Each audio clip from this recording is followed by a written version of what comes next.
نحمده ونصلي على رسوله الكريم عن أبي ذر رضي الله عنه قال قال لي رسول الله صلى الله عليه وسلم يا أبا ذر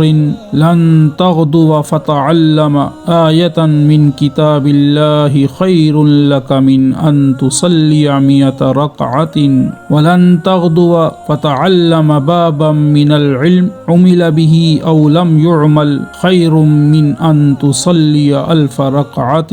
رواہ ابن ماجہ۔ حضرت ابو ذر رضی اللہ تعالیٰ عنہ فرماتے ہیں کہ نبی کریم صلی اللہ علیہ وسلم نے مجھ سے ارشاد فرمایا، ابو ذر اگر تم صبح جا کر ایک آیت کلام اللہ شریف کی سیکھ لو تو نوافل کی 100 رکعات سے افضل ہے، اور اگر ایک باب علم کا سیکھ لو خواہ وہ اس وقت کا عمل ہو یا نہ ہو، مثلا تیمم کے مسائل، تو 1000 رکعات نفل پڑھنے سے بہتر ہے۔ اللہ ہمیں عمل کی توفیق عطا فرمائے۔ سعد اسلامک ٹی وی کے معزز سامعین، اگر آپ نے ابھی تک ہمارا چینل سبسکرائب نہیں کیا تو پلیز سبسکرائب کے آئیکن پر کلک کر دیں اور بیل کے آئیکن کو دبا دیں تاکہ ہماری تمام ویڈیوز آپ کو بر وقت ملتی رہیں۔